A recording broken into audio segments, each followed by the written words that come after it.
Hello, hello. Hello. What is going Another on? week, another week down, another Giants legend. What do you know? Tom, what's going on? What's up, George? What's up, Nick? Happy Friday. Friday Night Lights, I should say, and welcome to the 1925 New York Giants podcast, episode number 17. Quickly, before we bring up our awesome guest for the evening, he is a former Super Bowl champion. Friendly neighborhood reminder to please check us out on all of our social media platforms if you're new or haven't already. George, yes, on Do it. Do Instagram, your thing. Twitter, and YouTube at 1925, the New York Giants podcast. There I it see is. for all you Uncle Buckeye Jesse's fans. riding, right? Uncle Jesse's riding along. It's Friday night. He's out on his bike here in New York City. Speaking of New York City, the face of the New York, New Jersey backfield in the mid 80s and late 80s, Joe Morris, George. Awesome guest tonight. Why don't you introduce him for us? All right, strap in, folks. We're going for a ride tonight. Joe Morris, Super Bowl champion, top 40 New York Giant, all time, first team All Pro, two-time Pro Bowler. This dude ran like a menace. And you know what? I mean, people that don't know who he is, look him up. Joe Morris, welcome to the show. Thank you, guys. Pleasure to be here. What's for going stopping on? by. How's things going tonight? Well, I'm good. I spoke to my granddaughter and my grandson today. Got to see them on video today. So, that's a neat thing to have that ability to do that now. I'm just so proud of the parents that my daughters are. And Blake and her husband are doing a wonderful job. My other daughter decided to do it by herself, and she has a wonderful daughter too. So I'm just proud of them, and that's what my pride is about now. That's awesome. At the end of the day, after all the accolades, what really matters is family, man. Yeah, it always has been. And a guy asked me one time, said, "Joe, what makes you get up every day and do the things you do?" I says, "I had two parents who loved me." I said, "I'm one of six. I'm the third oldest child. I'm the oldest son. So a lot of what was expected of me. My dad told me, he says, Joe, you have to blaze trails for your brothers. You got three younger brothers, and they have to follow after you. You have to go out and set an example for them." I tried to do that in everything I did. I had a chance to go to Boston College, had a chance to go to Holy Cross, had a chance to go here, to go there. Syracuse challenged me. And I think the thing that drew me there was the fact that Jim Brown played there, Floyd Little played there, Ernie Davis played there, Larry Zonka played there, John Mackey played there. And when I got there, there was a guy in Mark Monk playing running back. And I remember Coach Coughlin saying this exactly. He says, Joe, if you can handle the running back thing for us, Art Monk should be playing wide receiver. And this guy went on to be a tremendous player because he got out of the backfield because I was able to run the ball for Syracuse and Art could catch the ball. And a guy said to me, well, all you have to do is key on you and Art. I says, yeah, that's not how it works, but trust me. If you double Art, somebody else is going to be open. I says, that's how we got better as a team, and that's how we did things. Tom Coughlin changed my life for the best. And when I came here to New York to play, and a guy said to me, he said, Joe, what's all this knowledge you have? You know you how to read defenses, you know how to do all these things. I said, why is it? I said, because Tom Coughlin put it into my head that I had to learn these things to be successful. And he said, Joe, I don't know if you're going to play the next level, but I do know this. You have the ability if you take advantage of it. So you had a little bit of a sneak peek to Tom Coughlin. So how was he in his younger days coming up the coaching ranks? He was, okay, as much as people think he's calmed down a lot, he was at that time in my career, he was the perfect person for me because I was 17 years old, away from home for the first time in my life, and just thinking to myself, I've got to make this so my brothers get recruited, my mom and dad can save money on tuition. And I'm thinking to myself, I remember meeting him during my official Syracuse visit. And he said to me, he says, I'm not really worried about your height. I'm not worried about what you weigh. I'm not worried about, he says, I want to know if you're able to go out there and play. He said, I need people who are smart. I need people who can think. I need people who I can count on.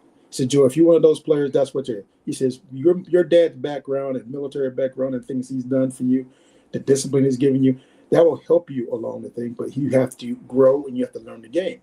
Now, at first thought, I'm thinking, okay, I understand my offense that I played for in high school. I knew what we were doing and running the veer offense. I got it. He said, but Joe, it's not that. It says, here's what the things you need to do. You need to know what the defenses is. You know what they're trying to do to stop you. And you also need to be able to how to counteract those things. He said, Joe, you need to be able to think outside the lines. Then you have to know everybody's job on the offense's job. He says, quarterback making a call comes in and says something to you. If you can see something that can help him avoid something, you try to do that. And I told that one of my teammates one time. They looked at me like, what the hell does that matter when you playing running back? I go, well, here's the thing. Everything you're trying to set somebody up to make them think something. I says, I adjust my stance sometimes just so I can get a linebacker thinking, Joe's doing something different this time because I want to make sure we're not missing the key. And he said to me, he says, Joe, you're playing with their minds. I go, yeah, and make them think about what they're doing and why they're doing it. That's incredible. Joe, at what age did you realize, you talk about Syracuse and high school and growing up, what age did you realize around that you were different athletically? Well, here's the thing. I was a fast kid from the time I was maybe 4th, 5th grade, but I could run as fast as high school kids did, and I knew, I had some talent. I didn't know what it was going to be. I never had any thought in my mind. And truly, I'm humbled by the things I was able to do, but I just started believing in myself and started saying to myself, this is what I want to do. And, you got a mom, you got a dad. You got a dad that's a military veteran. He's a special forces guy. 3 trips to Vietnam, and he came back safely back to his family and raised us. We moved from North Carolina to Massachusetts, whatever. And I was just glad to have him there because, when he's not there, I'm the man of the house. I got to watch over my mom and my 2 older sisters. Then I got 3 younger brothers I got to worry about. So I'm just happy. I was just happy to have my dad back and be there. And he means the world to me. I still have him, and I'm just so thankful for that. It means a lot to have your father. Absolutely. Sure does. So, being a smaller running back than what was probably prototypical at the time, were people doubting you from the beginning? Were you shutting those doubts down right away? Did that follow you in your pro career? Yeah, it followed me in the pro career because here's the thing. You first get here, first thing they think is this right here. I had a coach tell me, we didn't want you that spot. We wanted somebody else. I go, and who did you want? He says, well, he's a defensive lineman. I go, okay. I said, I'm not that. He says, but we drafted a running back in the 1st round. I go, yeah, I know. I says, you drafted Butch Woolfolk. I got it. I understand. I says, but what was funny, I remember seeing Coach Perkins at the time. He said to me, he says, Joe Morris, you're the only man that looked me straight in the eye. And I thought to myself, Coach, I'm not afraid of you. I said, I have a father, meanest man in the world. Trust me, a lot tougher than you ever be. So I'm gonna look you right in the eye because that's who I am. I said, you want to look me try to scare me? I want to make sure you know that doesn't bother me because I have a father who's a lot tougher than you, and trust me, a lot harder on me than you'll ever be. Would you say your father tested you mentally as well as physically, preparing that, and it helped shape your development? Yeah, I think he did. He said to me these exact words when he left for the last tour he was going on. He said to me, he said, son, I need you to be the man of the house. You're 8, 9, 10 years old, and you're thinking to yourself, I'm the man of the house. I'm thinking I said, Mom's tougher than I am, Dad. What are you talking about? What can I do? He says, son, all I need you to do is hold the fort down until I'm back. And when he came back, I was just so grateful to have my father back, and because people had lost over in Vietnam, and a lot of people lost lives over there. And I was just happy to have my dad back and have him listen. But here's the thing: when I got that, I knew that. I told my brothers, I says, you're going to see discipline like you've never seen before, but you have never seen it because she's not been around your dad. I says, I got enough because trust me, I'm old enough to remember. You 3, no. So Larry, Mike, and Jamie they got to reintroduce to their dad, and they said, "Damn, Joe, you had to put up with." I said, "Yep, by myself before you guys got here. So trust me." I said, he always knows what you're doing. And they go, "We need you always." I says, "You think he doesn't know what you're doing? He does." I says, "That's how your father is." I says, "Here's the thing what's gonna happen to you is you're gonna realize you're gonna start talking like him sometimes, you're gonna be acting like him sometimes, because that's what his personality is, because he did things right. He came from nothing, he built himself up, he did everything he had to do. He came from a very poor background where he had to go to work earlier on. He had to leave school early to join the Army because he had to help his family. So that's what it was. He never wanted that for us. He wanted us all to get college educations, and he had 2 daughters who went to college. He had 4 sons that went to college. All of them have degrees except for one. And trust me, he's still on that one, but about that to this day. He says to him, he says, "Look, son, why waste your time?" He said, "Look, you need to have that degree." I says, I know it doesn't matter, but here's the thing. Wouldn't it feel better if you finished? So, and that's motivation to him. Type of man he was. And think about this. When I graduated from Syracuse, I remember someone said, "Joe, you're carrying the flag for your college." I go, "Yeah, I am." He goes, "Are your grades that good?" I says, "No, my grades weren't that good." I said, "But here's the thing. They got better every year because my father said, I see your grades every time. I know I don't pay for you to go to school, but guess what? I'm your father. You respect me." So that's how it was. So he seen my grades before I seen my grades. Now I was an adult, supposedly, but I didn't work in his house. Didn't work in his house. Joe, you talked a lot about, your upbringing and, your time at Syracuse. What was recruiting like back then compared to today going into college? Well, here's the thing. There are so many kids. I talked to so many high school kids now about. He says, "Well, Joe, back in the day," I said, No. There was no money involved. There was none of that. You were lucky if someone seen you. Funny thing about it is, I got recruited this way to Syracuse. We used to scrimmage a team in Shrewsbury, Massachusetts, and Syracuse had a scout. His name is Dave Zuccarelli. He said, "Are there any outstanding players we should go see?" And the coach from that team said, "Hey, look, there's a kid up in the air, Massachusetts, that you should go see."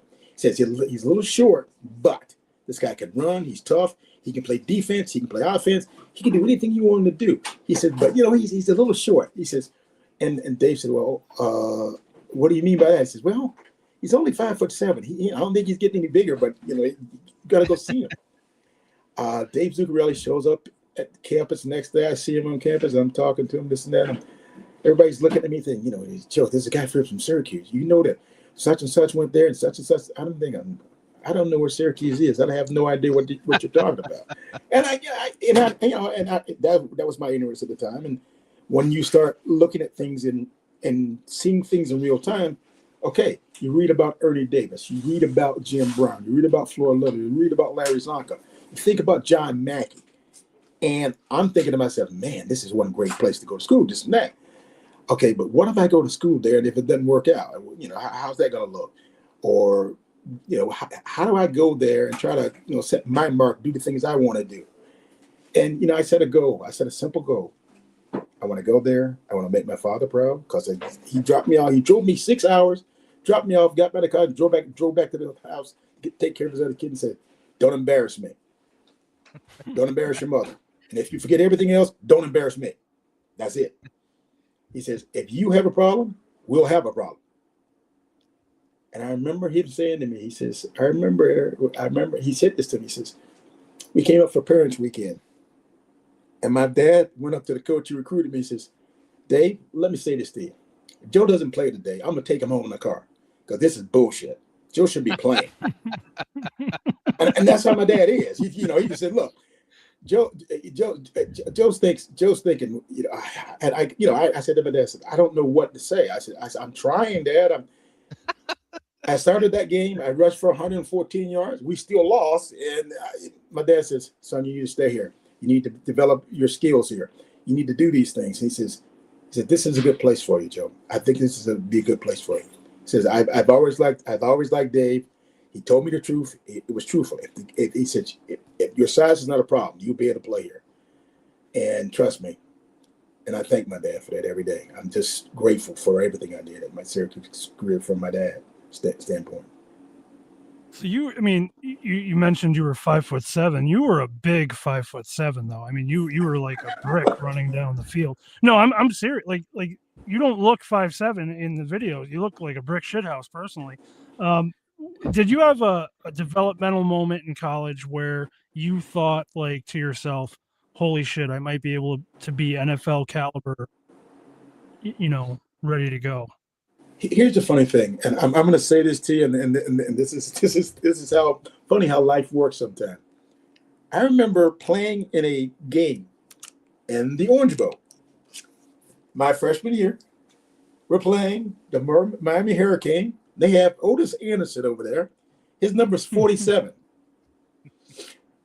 Just by coincidence, my number is number 47. I'm playing for the Syracuse Orange. He rushes for 1,000 yards that night. And guess what I do? I rushed for 1,000 yards for the first time at Syracuse in a lot of years. Then I get hurt. Then I'm out of the game. But it's just weird. And think about that. You turn around times he goes on to play for the Cardinals for a while. Then he comes to play for the Giants. It's just weird how our lives are intertwined that way. So it's just that's a funny tidbit. The guy says, "How do you remember that?" I said, "Trust me, you remember stuff like that." I said, "I remember what Otis did that night. He was wearing the same number I was wearing. It was just the weirdest thing to ever have happened. Two number 47s going for 1,000 yards in the same game in a college game. Really weird." Were you guys able to talk that night? Kind of, shake his hand and you know what's funny about that is I didn't get a chance to talk to him, but he just kept thinking. He says, "Damn, why does that guy got number 47 on? Why is he doing that? That's my number."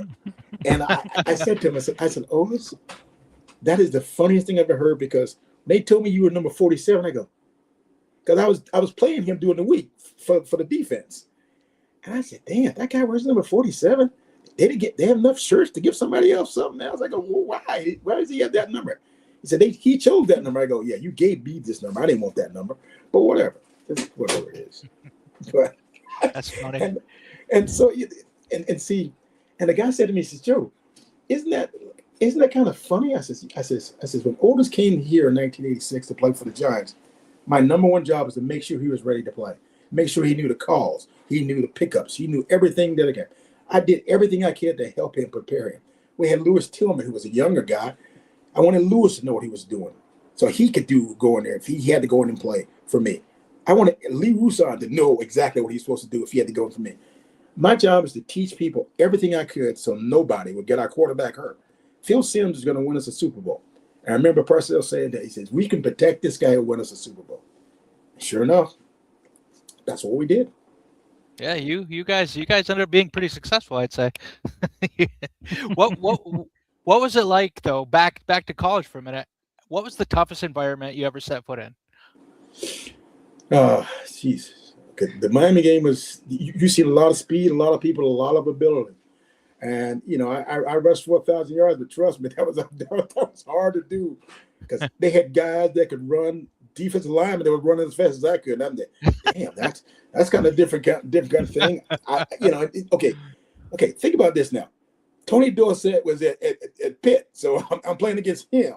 And I'm thinking, Tony Dorsett, and, I got 100 yards the same day he did. And I'm thinking, man, and people thinking, Joe Morris got 100 yards a day against the Pittsburgh defense. How's he doing that? And I remember, what the hell? Bill Neal was a no tackle play here. He was in the game. He says, "What the hell were you guys running?" I says, "It wasn't a counter." I says, "Bill, every time you went to the left, I knew exactly what you were trying to come back with. That little blitz team you got to run." He goes, "But how'd you know we were going to do it?" I says, "Because every time you used to move your feet, change your feet right before the stance and snap of the ball." He goes, "How the hell did you recognize that?" I said, "I have a coach. Trust me, I have a coach." I said, "Con Coughlin," said, "Joe, when he does that, that's where the hole's going to be." And it like threw him off. He said, "What the hell are you talking?" I said, "Coach Coughlin figured out when you change your way to your stance, he knows where you're going to go, Bill." He said, linebackers can't make up for what you're doing because if you don't get there and make that play, it's not made. So that's why I had success against him. I said, I hated seeing Hugh Green, but damn, he was out there. And he said, Joe, you got to block Hugh Green on this play. I go, yeah, I'm going to tackle him just so you know. I'm going to grab him around the leg. I didn't want to mess with Mr. Green. I go, hey, Hugh Green, I just want to get away from that, man. Just get away from that. And I watched the guys that are on my team that were linebackers. I played with a guy named Jim Collins, played for a lot of years for the Los Angeles Rams. And I had nothing but respect for Jim Collins. And that was the kind of same thing I had for linebackers in Pittsburgh. I go, geez, that guy's just great, man. And I'm out there playing football against these guys. My mom says, you ever think about it, Joe? I go, no, Mom. I'm just trying to go out there and do the best I can. I says, I know if my grades are bad, my dad's going to whip my ass. I go, because he says, look, he said, Joe, you are my first. I need you to set an example for your brothers. He says, I never went to college. He said, but here's the thing. You did. So you need to graduate because here's the thing. I need to create that kind of thing with your 3 brothers. And like I remember Bush Schemberger meet me at the East-West Shrine game. He goes, hey, I want to talk to you about something. I said, okay, Coach, what do you want to know? He goes, now I've heard this story, but I want to make sure you clear it up with me. I said, okay, go ahead. Say what you got to say. He says, I have no problem with it. He goes, I hear your brother wants to come to Syracuse. He wants to go to Syracuse. I go, my brother Jamie? No, he doesn't want to go to Syracuse. He wants to go to Michigan. I said, yeah. He goes, could you tell me why? He's got 2 brothers there playing there, and you played there. I go, yeah. Jamie's always been a Michigan fan. He's always loved your helmets. I don't know why. It's crazy as it sounds. I go, hey, that's what he was. And I go like this. I go, Coach, I think Jamie really wants to be in that type of a program. I says, he's the flashiest guy I've ever met in my life. And I'm trying to teach him all these things I can do. But I said, but here's the thing. He really wants to go there. He said, Joe, tell you what I'll do. I'm going to recruit this little guy. I'm going to see what he can do. If he's anything like you and he has any kind of heart you got to do, I guarantee I'll give him a chance. I said, okay. I said, Coach, tell you what. If I got to the NFL, and if I'm playing in the NFL, and if he doesn't work out, I'll pay for a second semester myself. Then he can transfer to somebody else. His freshman year, Jamie goes out there and does what he's supposed to do. I get a call from the coach right before the playoff. He goes, hey, you know who this is on the phone here? I says, Coach, I definitely know who you are, sir. I says, Mr. Schemberger. He goes, I think this kid's going to work out for me. He's special. Just like you were special for Syracuse, he's going to be special for me. And Jamie went on to be great at Michigan. So I was very proud of what Jamie did. And because he left his brothers, went to Michigan out by himself in the middle of the country and became a player. And then he went on to play for the Redskins and then played for the Patriots for a while. So trust me, Jamie's been around. He's done it. He's seen it all. So thankful for that too, because and the guy said to me, he said, well, Joe, don't you think you just got lucky? I go, lucky. Yeah, I played 9 years in the NFL, so yeah, I don't think it's luck to play football for that long. I said, I guess you could say it was luck. I said, but here's the thing. I said, well, nobody else believed in me. My mom and dad did. And my mom said, Joe, it'll come. And I kept thinking, I said, Mom, hope it comes soon, because man, it's getting hard to do this. Go to training camp every year, and somebody said to me, well, Joe, you got to work on your backup role. I go, yeah, okay, backup role, you got to do this. And I remember somebody saying to me, I remember a guy saying something to me one time, and I thought it was funny. I tried to be calm, and I tried to be whatever it was. And he was talking to me. He said, still, it's a big game today. We're playing the Cowboys today. I said, okay, yeah, all right, whatever. He goes, and he says, you got any points you can give me right now? I said, yeah, I can help you out. I said, look, tell you what. Remember this sort of double seam pass. Make sure you get yourself outside the numbers. It's why. I says, make sure you get yourself outside the numbers. If you don't, Michael Downs is going to cave in your chest. He goes, what are you talking about? I says, you're not the primary receiver on this thing. The tight end is. I said, you are the distraction. You run down the numbers. That's what you're supposed to do. I says, if they don't cover you, he'll throw the ball to you. But if you don't run outside the numbers, Michael Downs will break your rib cage. I go, all right, no problem. Game comes up. I see the play call. I look at it. I go, I said, dumbass, get outside the numbers. Run the play. He goes inside the numbers. Guess what happens? Taking him out on the stretcher. It's fucked up. Joe, you're in. Hey, I'm in. Finish the game. Blah, blah, blah, blah, blah, blah. Ran the play again. That time I'm outside the numbers. I catch the ball. Get a 15-yard gain. We keep going. He's on the sidelines. If I'd have just listened to you, I go, yep, dumbass, you should have listened. That's great. You tell people that, and they look at and the guy looks at me and goes, man, why didn't you tell me more? I go, I did tell you. I told you on Monday. I told you on Tuesday. I told you on Wednesday. I said, I even said to you on Sunday before the game, make sure you get outside the numbers. Then you told me I don't give a shit. I said, okay. When he caved his chest in, I looked at him. I go, yeah, you should listen to what I said, didn't you, dumbass? Hey, whatever. But, some people do have to learn the hard way. That's all they know. Yeah. So, I refer to that as a life lesson. I have two children. yeah. One of them's a teenage boy. I call those life lessons, you know. Mm-hmm. Yeah, I definitely see that. Put some dirt on it and just, get up and keep moving. so speaking of the Giants, do you remember what it was like the exact moment you were drafted? What was that like? I guess I was surprised. I had no idea they had any interest in me. I remember seeing Ray Perkins. I remember I'd seen him at the scouting combine. I remember George Wooden walking by me one time, and I'm thinking, I'm 5'7". I'm not getting any taller. I'm not going to try to do anything else. I'm just going to try to be myself. Go out and run the best time I can in the 40, the cone drill or whatever the hell we're going to be doing there, and just catching the ball and doing things. I've done all those things before. I had a coach like Coughlin, so trust me, I was prepared as I could be for this thing. But you're out there, you're trying to think. I don't know how you impress anybody. Okay, you had one, and then that was when they had 3 different places they'd have little combines at. Yep. You had one in Dallas. You had one. Dallas. I don't know the Dallas trip, because the Dallas trip I went to. The one that the Senior Bowl down there. Senior Bowl had that going on too. Senior Bowl had that going on too, same kind of thing, where they were down there doing that. And then, there was one other place, and they had one out in California. They had one in the middle of the state, and one they had then they moved it to Indianapolis. And I remember being at all 3 of those combine things, and I'm thinking to myself, damn, it's a lot of stuff just to look at some players, and just to. And I didn't give it any thought. Okay. It was like the first time I actually felt like I was in the Army, and not like my dad, because my dad, he was a real warrior, and I'm just playing football. But I thought, damn, I was just people just standing around, just doing nothing, and it was weird, but it was there.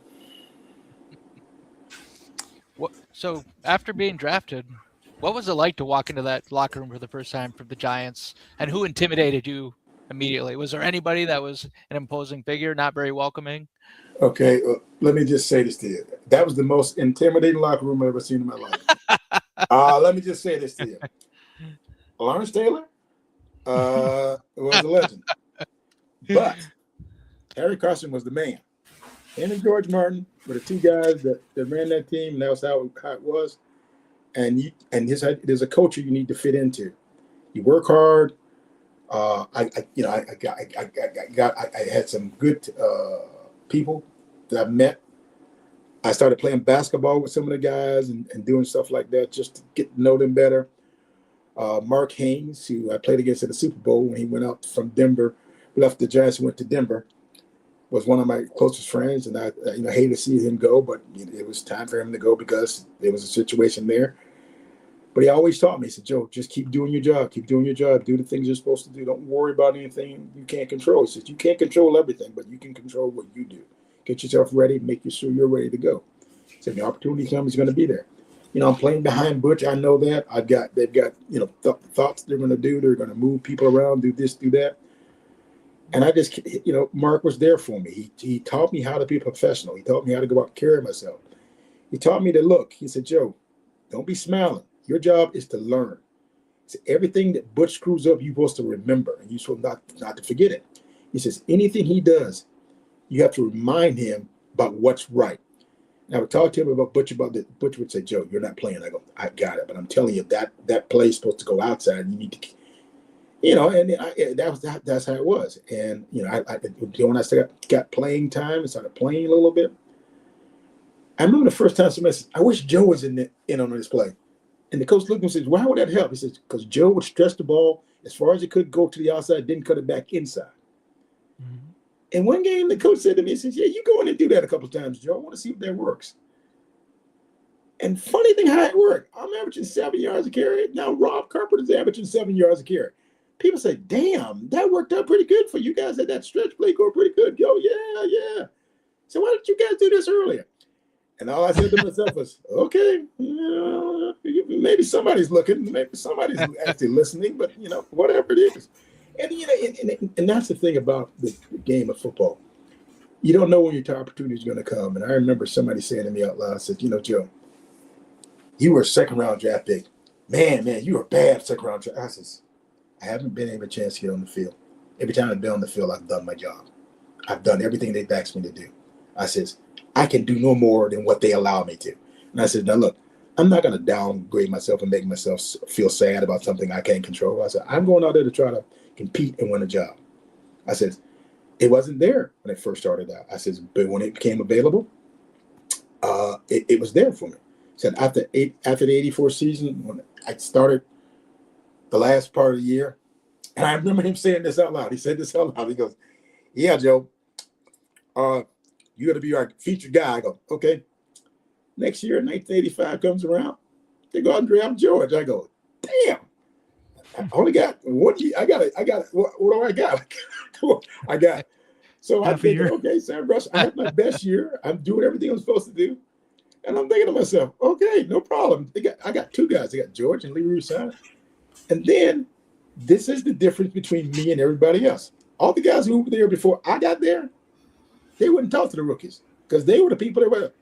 I taught George everything I knew. I taught Lee Rousseau everything I know. You know why I did that? I wanted them to be prepared. I didn't want Phil to get killed or them miss a blitz or not know where they were supposed to be, because here's why. If they get my quarterback hurt, we can't win. So that's what you do. Right. I'm sure there was, as a rookie, early on in your career, there might have been some shockwaves here and there. What shocked you about NFL football upon entering, and who helped you out a lot in your early years? Mark Haynes was a great mentor for me because I could look at him. I didn't have a family at the time. George Martin modeled the family, the family values man. He had kids. He was thinking about winning for them. And, I'm coming from a family of 6, and we had, 8 people in our family. And I'm thinking I'm going to have a family someday. And I want to make sure I model some of my teammates and how they did things. Now, some of my teammates, whatever, but some of them were family men I wanted to be. I wanted to be a family man one day. I wanted to do that. I wanted to make sure I did right by my kids and did things by them. And someone said to me, "Joe, there's a lot of things you don't seem to know about." I go, "Yeah, I know a lot of things you don't know, and I'm not going to be mentioning them here, but I'll tell you this." I said, "I've seen some stuff, and I don't want to know about it." But I said, "Look, that's what professional football is like sometimes." I said, "But here's the thing. Most of the time, it's about one thing, going out and winning." And I said, that's what I had to focus on. And I never lost focus of that. And when I wasn't playing or I was just sitting on the bench, I was getting myself ready. I was going through mental reps in my head, thinking about what I could do to help this team. When I got the chance, I tried to show people I had the ability to do things. And the last thing I remember saying to me, I remember Ray Perkins saying this before he left to go to Alabama. He goes, "Joe, I saved you. You'd have got killed with the offensive line we had. So trust me. Trust me. You are a lot better off not playing that, because trust me, those guys up there, they have right there." He said, "We got to build, and we got to build." And that's what I was going to try to do. It's going to get the tackle. I was going to do this. And I said, "Okay, coach, I get it." And here's the thing. Now, when I started having success in 1985, he sent me a note. He says, "Didn't I tell you? Didn't I tell you?" He said, I remember I started shooting the St. Louis game. You had 50 yards. You had 50 yards in a quarter. He said, now, I told you, I knew you had the ability. He said, but remember, what did I do? I took you out of the game. He said, why did I take you out of the game? I wanted you to have a feel for what you were doing, but I also wanted you to know you have the ability to play in this league. And I said, thank you so much for that. So, yeah. So going back to 85, when you're starting to get your feet wet in the league, did you have a moment where you either got blown up or hit where you were like, holy shit, the NFL's different? Like, did it feel different? The speed, the impact of the hits. You had to have that first moment where you're like, "Oh shit!" I guess when you're the guy, it changes. And let me tell you how it changes. You have to show up. You have to be ready. You have to be prepared. All the years of Tom Coughlin's wisdom, he had given me a lot of confidence in how to study film, how to watch film, how to do things, how to break down teams. See where guys are lining up. What are they doing? How do they see things? When I look at an offense, I'm always looking for everybody and where they're supposed to be and where they're supposed to be on a play. If I'm running or passing, in a passing game, how do I influence a linebacker or a safety by what I do? I remember in 86. Yeah, we're out in San Francisco in a Monday night game. I remember this like it was yesterday. And the guy said to me, he says, the 49ers are going to stop you today. I go, okay. I said, if they do that, I said, Phil Simms will destroy you. The guy goes, no, we're not worried about Simms. I go, I said, trust me, Phil Simms is a very good quarterback. I said, nobody's seen him play because he's never had people around him to help him. I said, that was the night Mark McBarrow carried half their team down the field. Yeah. I caught my first touchdown pass. Nobody thought I could catch. and here's the thing. And the guy said to me, he says, Joe, he said, but here's the funny thing. They stopped you all night, except for 3rd and 1. You got 15 yards on one carry. Now, think about this for a second. So all the other runs I end up with 13 yards for the whole game. So we play them in the playoff game against Giants Stadium. Parcells started calling the offensive lineman Club 13. That's how many yards. That's how many yards you're starting running back got against the 49ers. He says, now look, if Joe Morris doesn't have a good day today, your offensive lineman are going to run him for the rest of your lives. In the first quarter, in the first half of the game, I had 160 yards. Easy. I already scored two touchdowns, and it was just getting it started. And trust me, my offensive line did a wonderful job that day. And I trust me, that Club 13 game, that really changed our guys up front. They really made sure. I ran through them like they were standing there, and the guy said to me, Joe, what is it about you? I said, trust me, my guys got embarrassed on Monday Night Football. They didn't like that. That's why we played that way. That's great. Now, you mentioned Tom Coughlin a lot, but what was it like? Oh, I think we lost Tom for a minute. Oh, there he is. Sorry about that. You mentioned Tom Coughlin a lot, but what was it like working with Bill, and what was he like behind closed doors? Bill's a different kind of guy. Bill Parcells is a showman. He's someone who wants to do things. He wants to convince you you can do things you're not sure you can do. But I think for me, he taught me some things. But the people who influenced me most were my position coach. I had Ray Haley for a while. I had I had a lot of things we talked about on the sidelines about reads and thinking about what pass routes we were running and how we were doing things. And I had people that challenged me about things, and it asked me questions about certain things. And I would just refer back to what I grew up with Coughlin, and trust me, my dad, Tom Coughlin, Parcells, Ray Hanley. These are all people they play into my thing, and they make me think about what I do. And I said, Joe, this is what I need to do. I need to make a couple of adjustments on some of your routes or this and that. I said, Joe, when the offensive linemen want to make sure, if you're telling them to move out a little bit more on certain plays, are we good with this? I said, yeah, we're going to be good with it. But I said, but remember, I'm not going to be doing it every play. I'm going to just try to mix it up a little bit, give somebody a different look. So one of the linebackers one time says to me, hey, he sees me someplace. He goes, come here. I want to talk to you, Joe Morris. I said, okay, what is it? He goes, what the hell were you doing with that play out there? I go, he goes, he said, Joe, you were at 4 yards when you ran that play. I go, yeah, I know. He says, why'd you do that? I says, because I could. He goes, what do you mean you could? I says, you watch tape, right? He goes, yep. How many times I lined up at 4 yards? He says, 12. How many times I lined up at 5? He says, 12.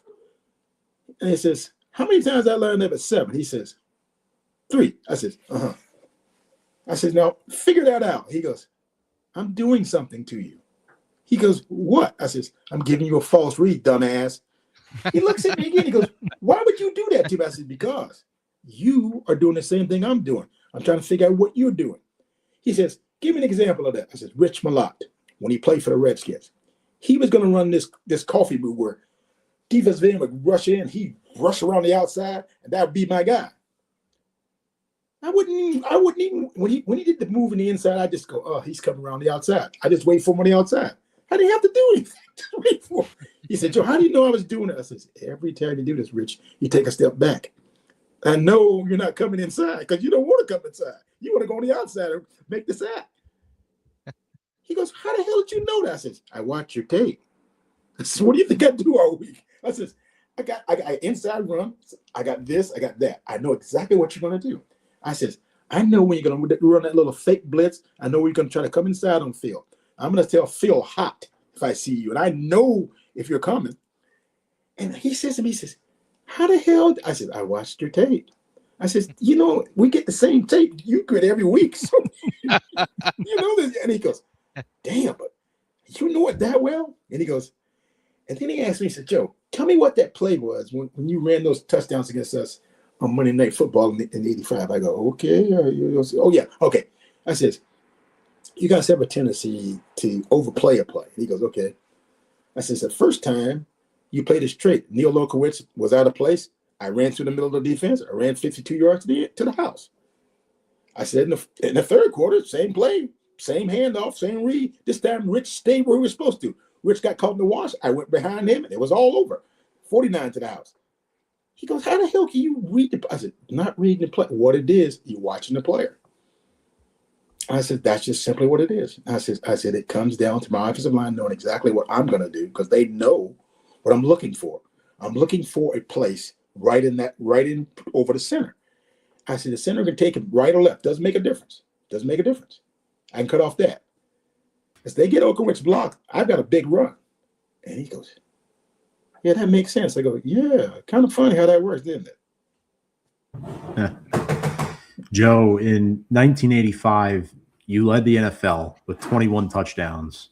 And I believe, too, your first year as a full-time starter where you started every game. What do you attribute your success to that season? Well, here's the thing. With that, it was just the fact that we were having problems with the ball. George had a few things. We were trying to use George down by the goal line. And President just give the ball to Joe. Joe will take care of the ball. He'll make sure he gets the ball in the end zone and take care of the ball.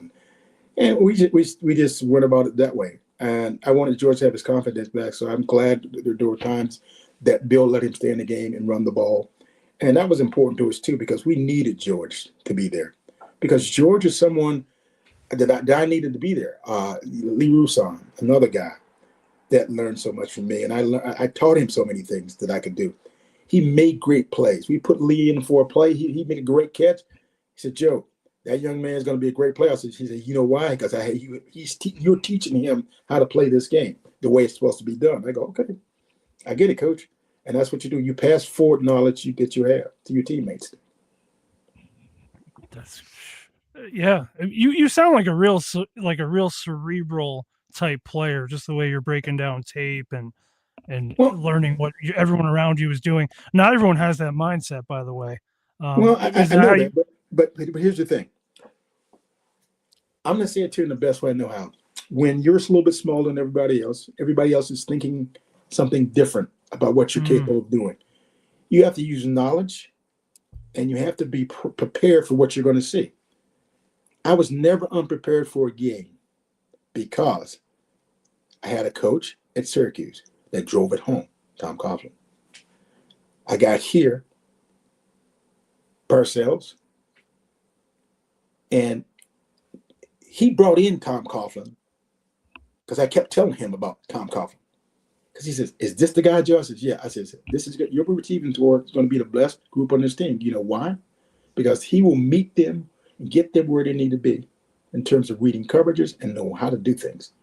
And this will make our offense so much better because he is here. He will make that happen. I want to make sure that everybody I touch or everybody I talk to is influenced by what I'm trying to think and what I'm trying to do. I'm trying to make everybody better. I want to make everybody's job a little bit easier. And I talk to people about certain things, and I ask questions, and I just try to get an idea of what they were thinking. And I would give them my thought, and I said, "Look, actually, Coach, can you do this?" I said, "If he says no, just say I'm good with it." I said, "But if he will allow me to just adjust you every once in a while," I said, "that will throw their game plan off because they don't know what the hell they're going." I said, "They see you move in a couple of inches, they'll think, damn, they must be running something special." I said, "You give them a false key, they're screwed for the game because they're going to be looking for that key all game long." And I says, and I would remind the guys, I says, "We don't need to be 2.5. You get a 1.5." I says, then they think, okay, they're running an inside play when it's really an outside play, and we run that sweep. The guy goes, "How the hell did you call the sweep?" I go, Did you adjust your stance? And they go, "No, I didn't adjust my stance. I just made you think we were adjusting our stances."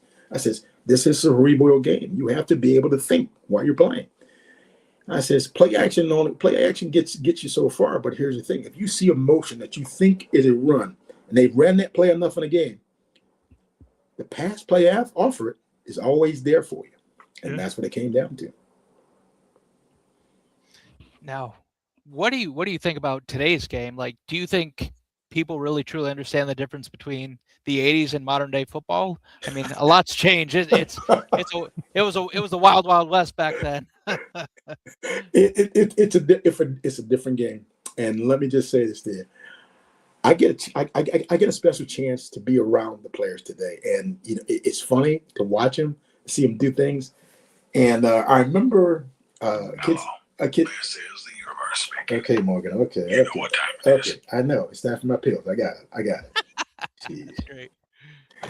Okay. That's great. So, here's the thing. So I said to one kid, I go, "Hey, let me ask you a question. You ever think about, don't line up at, 6 yards so much all the time?" He goes, "I don't know about that, Mr. Morris." I go, "Yeah, I know." I said, just try it, see how you feel and get a little feel." He goes, "Yeah, that was pretty good, Joe. It worked out for him." I said, "Thanks." I said, "Whatever." He says, "I used to play here, I says, "Yeah, my name's on that thing up there." So, and the kid goes, "Well, yeah, I know you're Joe Morris, and I got that." He says, "But I didn't know you were really that guy." I go, "Yeah, I am that guy, but whatever." I go, and I asked myself, I go, "What do you think I used to do here?" I said, "Come on."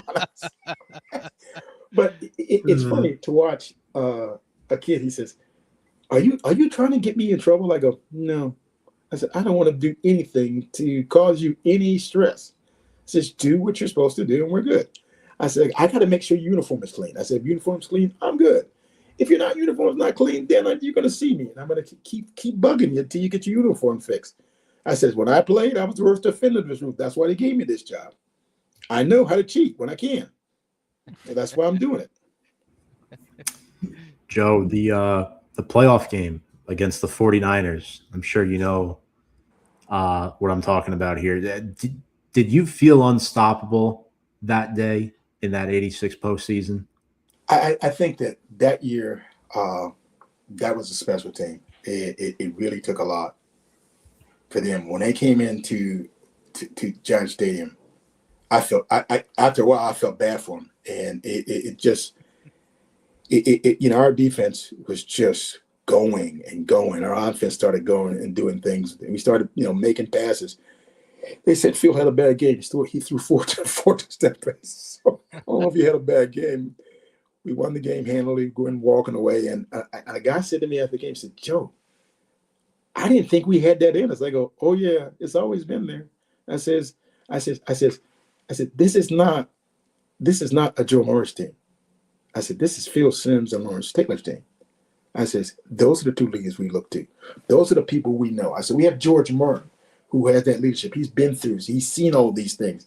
He can tell you about all the hardships that they went through as a franchise. I says, and this coaching staff, I said, you have Bill Belichick out there as your defensive coordinator. This man knew everything about everybody. He knew every route they were going to run. So trust me, it was there. The trust, the knowledge, and the things you have that's available to you. I mean, with that staff, as good as it was just a tremendous thing. And I think about the coaches we had. You know, Romer and Cornell.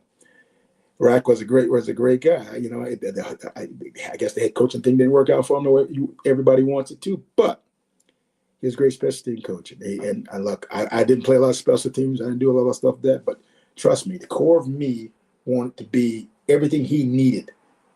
And I wanted to participate in practice. If he asked me to give him a look in practice, I'd do it because you know why? I wanted to make sure those guys got the look they needed to have. I love when you talk about the players and the coaches in Parcells' coaching tree. It's hard to imagine all these great football players, great football minds in the same building. Like, how could you not win? But what did that Super Bowl feel like in the moment? Describe that in your own words? Okay. I'm going to make this as easy as possible. You have somebody tell you when you were fourth grade, you're never going to amount to anything. I had a teacher tell me that. You know why she told me that? She thought I was unruly. She thought I was untrained. She thought I was a thug or going to be a thug.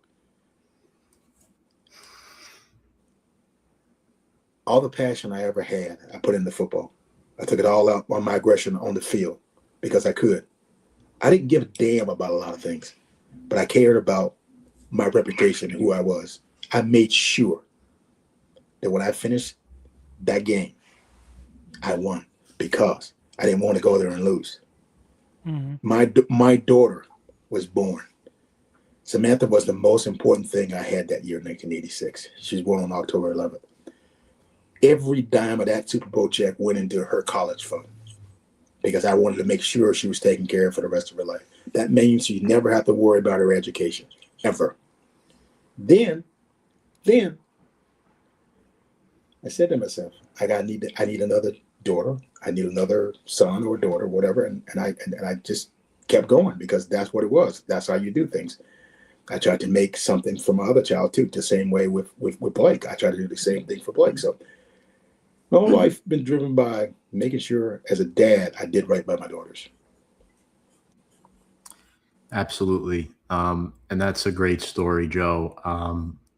Is there a specific moment from your playing career that still gives you chills to this day? I know we just talked about the Super Bowl, but was there any moment for you personally that felt like, wow, you know, that actually happened and you couldn't believe it at the time?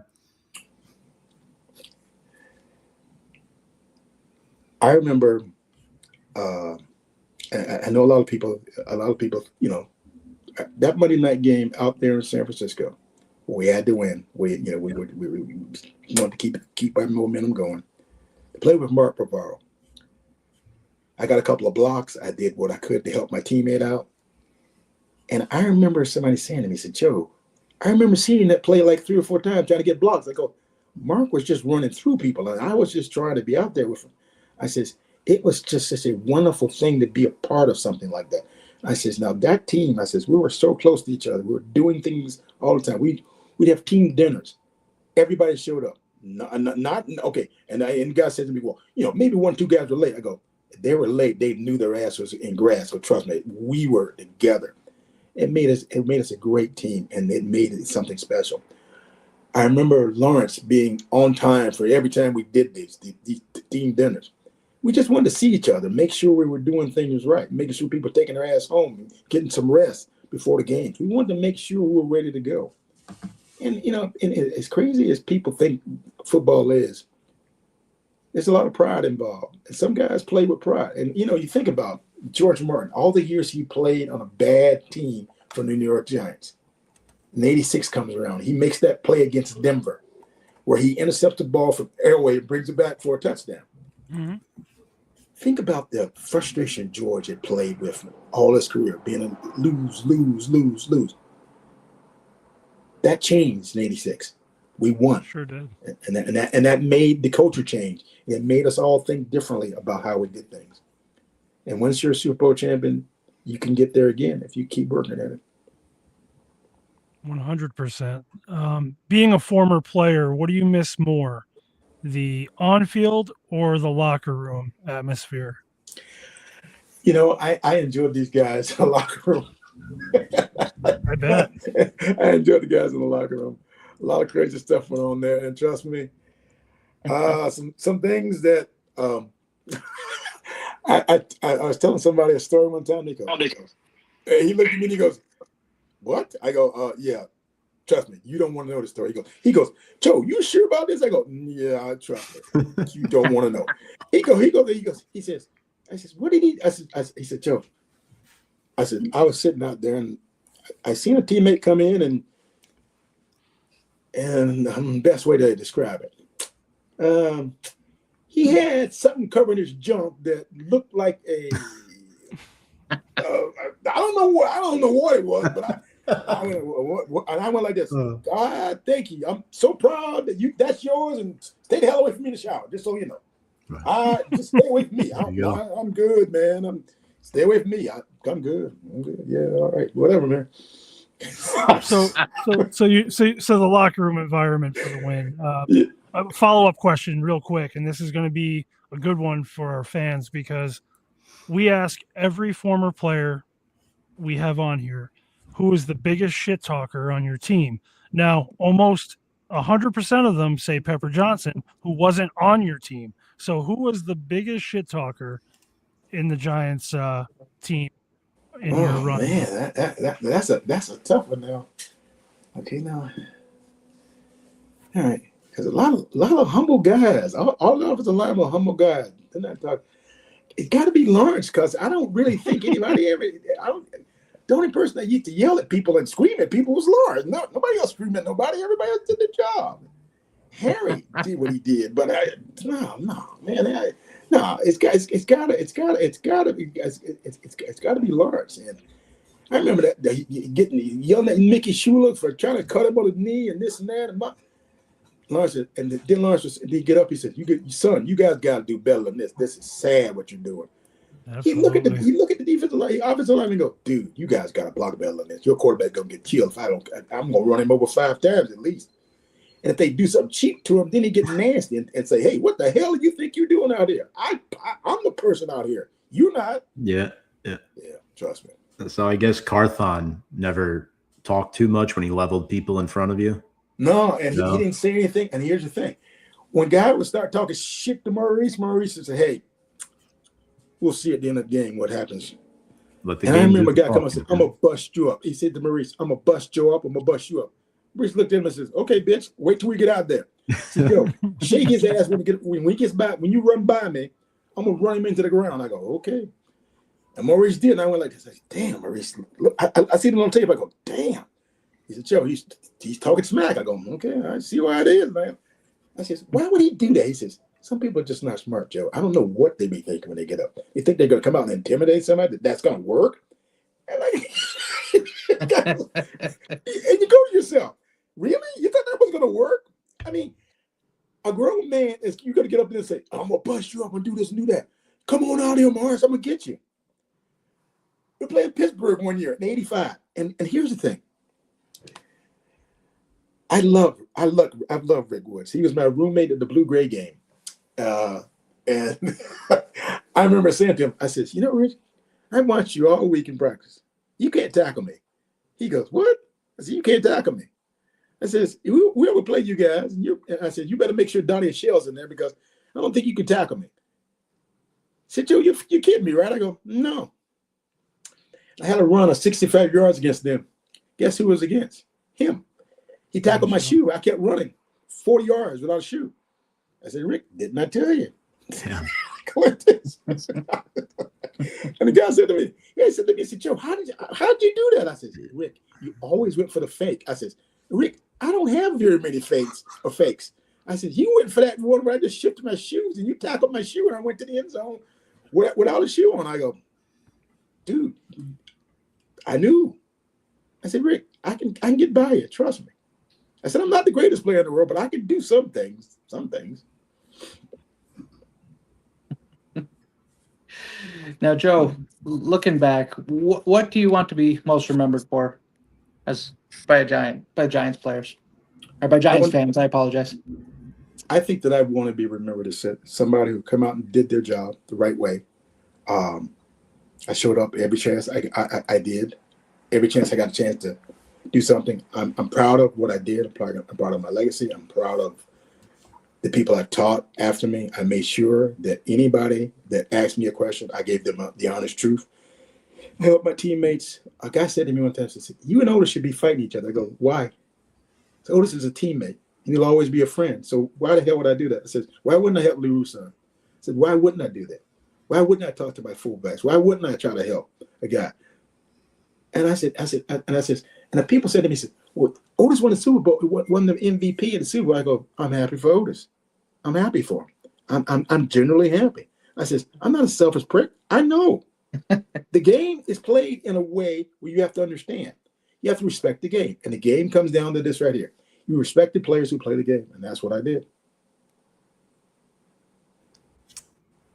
Absolutely. And Joe, I guess a couple more before we let you go here, if that's all right. Your reaction to being inducted into the New York Giants Ring of Honor, because obviously you helped shape a lot of Giants history and you were recognized for that. You were included in the top 100 players for the 100th season, and then being inducted into the New York Giants Ring of Honor. I mean, what do those two accolades there mean to you personally right there? You took a second-round draft pick after you took a first-round draft pick. And some people thought it was a waste of a pick. Some people thought I was never turn out to be anything. I believed in myself. My family believed in me. And by the grace of God, I was able to show people I was able to do more. I'm proud of that. I'm proud that I was able to show people I was able to play. Just like I'm proud of the people at Syracuse who gave me a chance to play there. I'm proud of what Coach Coughlin built in me, what Parcells instilled in me.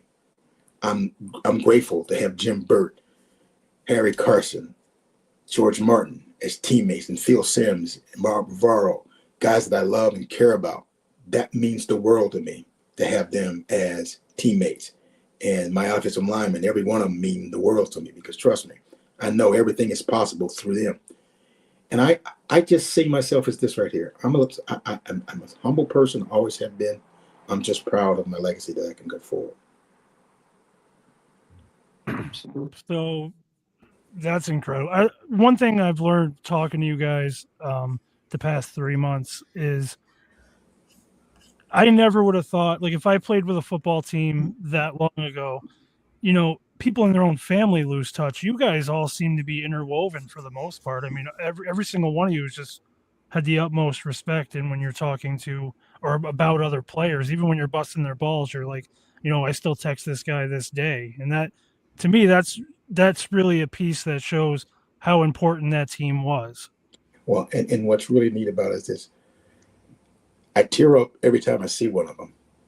My offensive linemen are special to me. And you know, when Carl got sick, that was hard, and yeah, it was very difficult. And it's one of those things you do.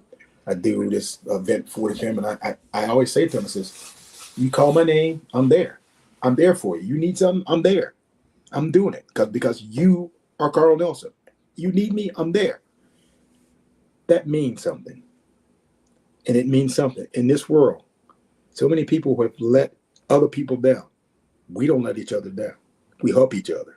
And when we can help, we do it. And see, that makes it special. I mean, I see Phil Simms, I want to cry. I see Phil McConkey, I want to cry. Mark Barrow makes me cry. Otis makes me happy. And a guy said to me, he said, God played the same position. They go, and your part about it as well. I said, you think I'm going to be mad at Otis? I said, why? I said, Maurice was somebody I loved, cared for, this and that. I said, those offensive linemen. I said, the defense, everybody over there did their jobs. I said, now, let me ask you a question. how do you not care for people who are your teammates? And I says, not everybody's your favorite, but here's the thing. You can have some kind words to say about somebody. And you have something negative to say about somebody, shut your mouth, because you know why? You were probably an ass before, so trust me. You know, everybody can be an ass. Just everybody can be an ass at times. And a guy asked me one day, says, Joe, do you hate any of your teammates? I go, nope. I said, I never had a problem with any of them. None of them. And he asked me, he said, well, Joe, you seem to be okay, but I think you're faking. I go, why would I be faking? Why he says, aren't you jealous of Phil Simms? I go, why? Well, Joe, he had a TV career. I go, I'm not a TV guy. That's not what I do. I'm good with that. I would be too. Think about that for a second. I'm going to be frustrated with Phil Simms because he's on TV. I go, well, I said, that's not my gig. But, and I find it funny. A guy said to me, he says, you ever, I said, I miss my teammates.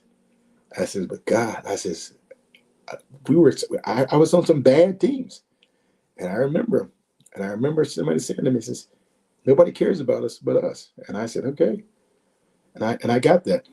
And I remember what people were booing. And then we started winning. We started doing things. We started doing things the right way. We just kept growing and getting better and better. Till finally we knocked on the door. And that made it special. And a lot of the people that were training every day with me were there. All the offensive line, I used to run with those guys every day. And somebody says, why are you on the line? I says, I'm trying to get these guys to get their full effort. If they're training at this time, I'm going to do the same workout they're going to be doing. I want them to be as strong as I am. I want them to be strong. I want them to work. I want them to strive. That's what you got to do. It's a team. And here's the thing. There's no I in team. It ain't me, because here's the thing. It's those guys that make my job easier. The guy said to me, well, you're running trap plays. I said, we're not running trap plays. I said, they look like trap plays. They're not. They're simple handoffs. It's a dive. The guy looks at me and says, what do you mean it's a simple dive? I said, it's a simple damn dive. I said, but here's the beautiful thing about it. I have the ability to read it very quickly. And guess what? If a guy's out of position, I can run all day. Mm-hmm. He looks at me again. He goes, it's that simple? I go, yeah. And he looked at me again. He goes, you shit, man. I go, no, that's what it is. He says, you're telling me that play you ran against the Redskins, you ran for a 41-yard touchdown and a 52-yard. I said, yeah, same play. It's a dive. That's all it was. And he goes, amazing. He said, Joe, that's not possible. I go, yes, it is. I said, here's why. The first time I ran the play, I was at 7 yards. Second time I ran it, I was at 4.5. Guess what? Next time they see that play on tape, they'll think, well, damn, he's at 4 yards. They may be on that dive play. So if I even move toward that side, they will think, oh, here's that play coming. The defensive lineman will move. Guess what? It's not the play. We just run a play action off it. We got them. The next time we run it, they what are they going to do then? And the guy said to me, he says, that's good thinking. I go, yep, that's good thinking. Wow. That's excellent. Thank you. That's excellent, Joe. One final question, and we really do appreciate your time this evening. If you could sit down with a young Joe Morris before his NFL journey started, what would you tell him?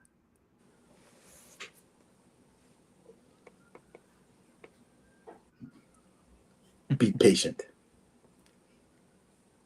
All things will come to you. I think I was impatient, and I was fighting against things. I was trying to prove I belong. I was trying to prove to everybody that I wasn't the worst second round draft pick in the history of the game. And I remember,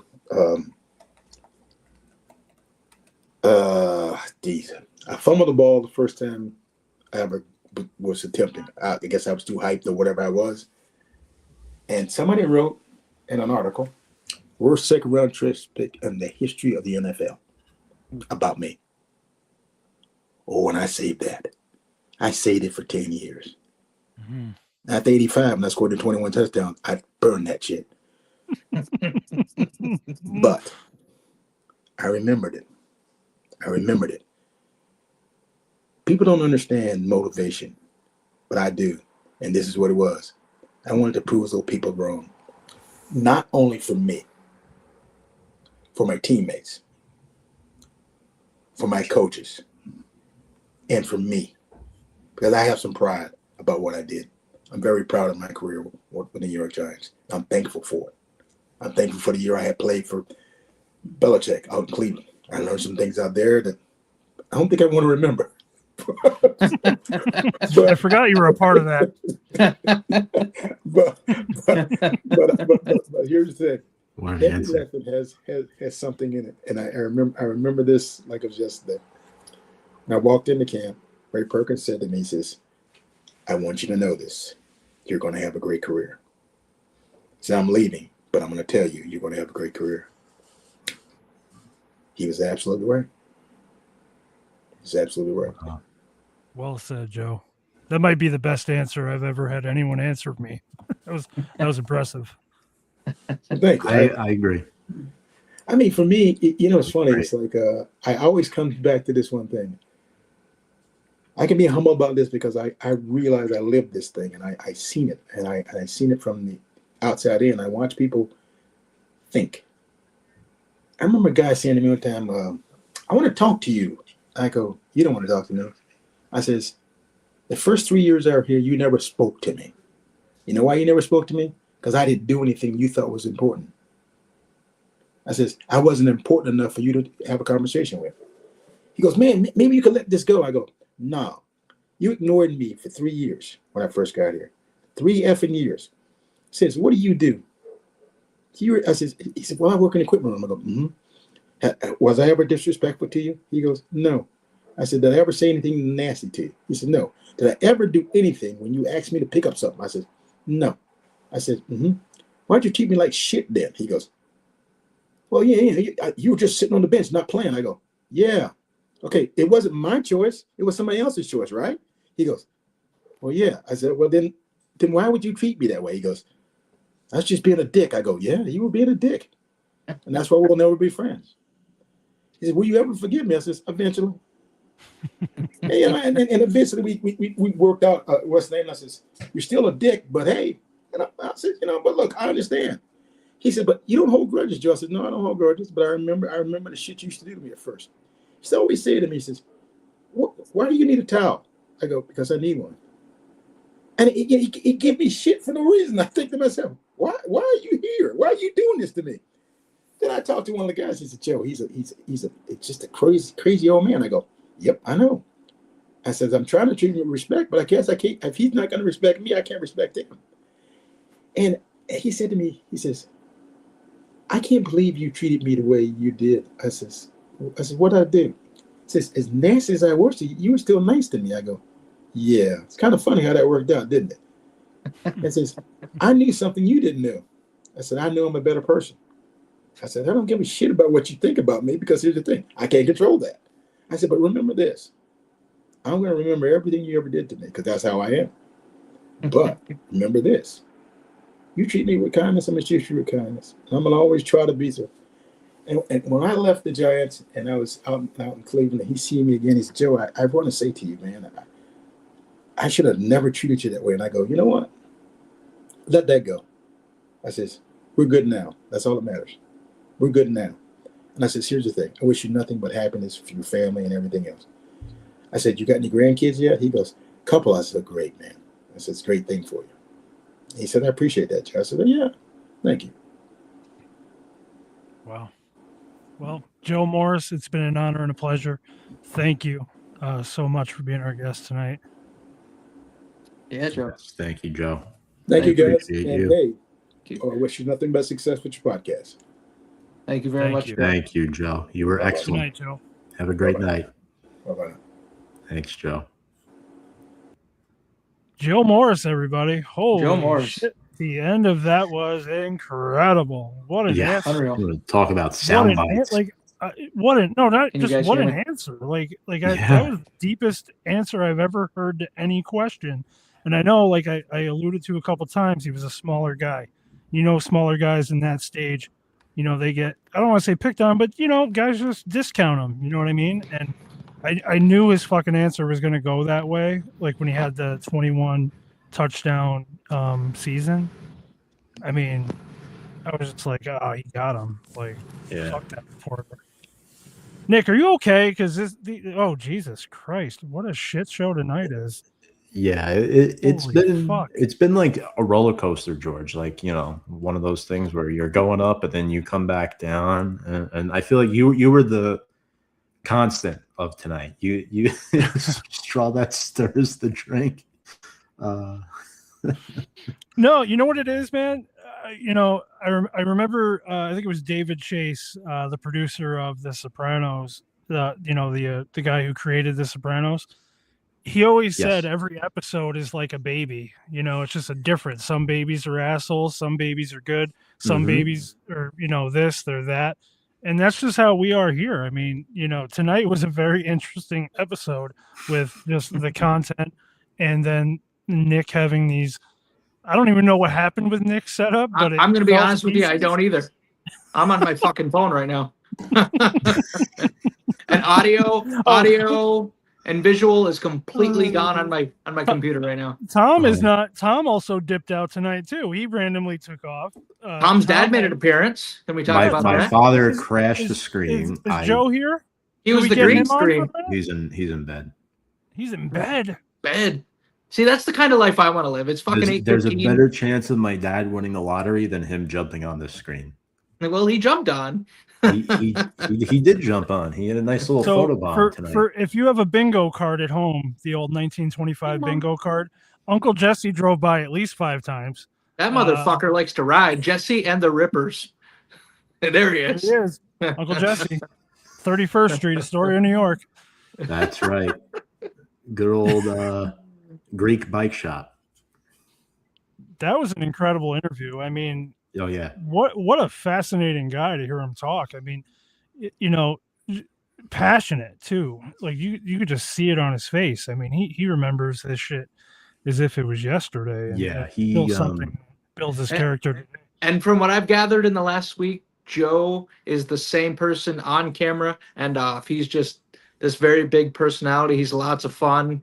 I talked to him a few times this week. He's just a trip, man. He's a lot of fun. I really appreciate him coming out and talking with us. And if you don't know, he's going to be at Woodbridge this weekend at the brewery for the 40th anniversary. You can go there, sign some. He's going to get some autographs signed for you. Lots of legends. Who else we got there? We got Lawrence Taylor. We got Carl Banks, Got Garrett everybody. Reevens. All friends of the show. Mark Collins, Mark friends of the Collins. All friends of the show. Best friends, really. Leonard Marshall, right beside him. Yeah, Leonard's going to be there. Yeah. Do you know what time that Where- starts?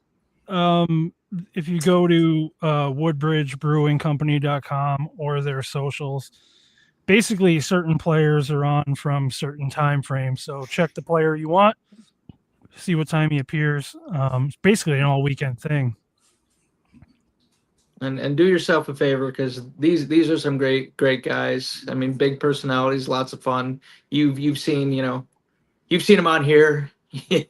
They are great. So go out there, meet them, shake a hand, kiss a baby, have some fun. Could you imagine all these motherfuckers under one roof? Like, It's got to be a fucking trip, man.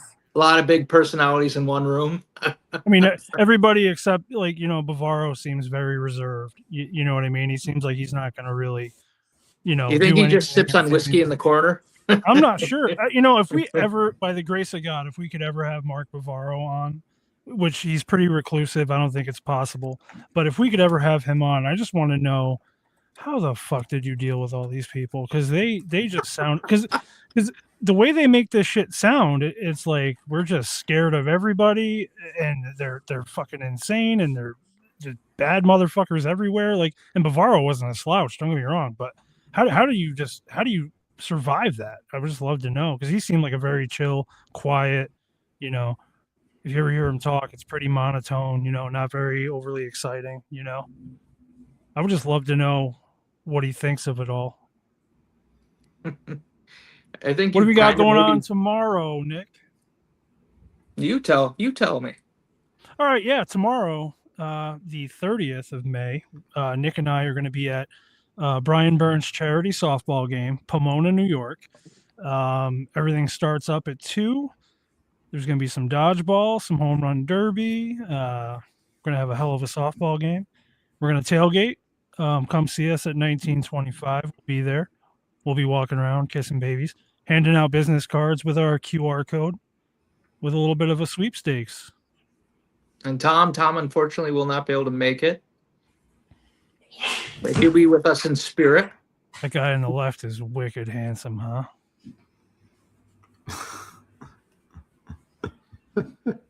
Well, it's all about perspective. And your image has a strong jawline, and his mustache is way better. I like taller than I George. Yeah, I didn't think of that. In what world? Yeah, well, when you do the graphics, you can be the big one. Tom, is there any comments from the class tonight, Tom? Nothing too specific. No, all of my peeps watching were in transit on the way. So we do have a couple, but we did have a couple, but unrelated to the guests. So we could save those for another night if we'd like. Perfect. One other thing, Monday, June 15th, I want to get this out there. Leo Scattaboo with 1925. If you put 2 and 2 together, that's Cam Scattaboo's dad on Father's Day week. Pretty fucking cool. Can't wait to talk with Leo. Talk about another thing of try to imagine raising Cam Scattaboo. We're going to get into that.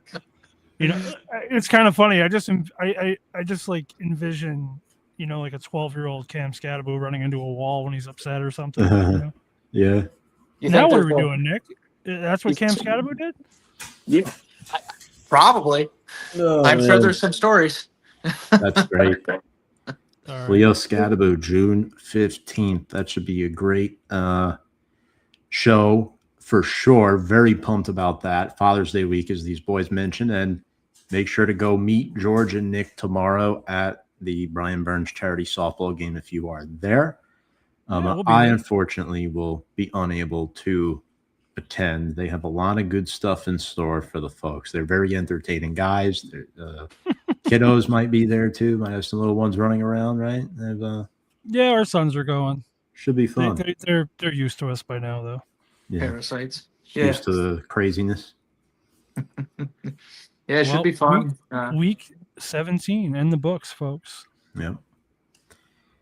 I'm going to remember this episode the most. I don't know why. There's something about this episode. It's crazy. And when I watch it back, it's just the answers were incredible, but there was so much shit going wrong in the background. So many things went wrong, but at the same time, it was a lot of fun. It was our first offensive player.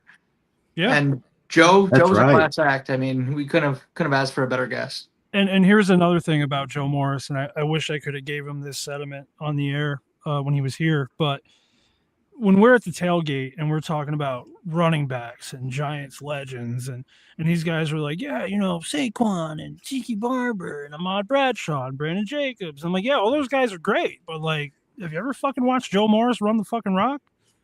Like that shit was and then they're like, they're like, oh shit, I forgot about it. Like I forgot about Joe Morris. Like he was really good. Starting running back of the first Giants Super Bowl championship team. He came before all of those guys, right? Yep. You want to talk about delayed gratification? That's Joe Morris. Guy sat on the bench for 2 years. 2 years. Sat on the bench. He was labeled a bust by many. Delayed gratification. It came. And then Joe Morris said, Fuck you.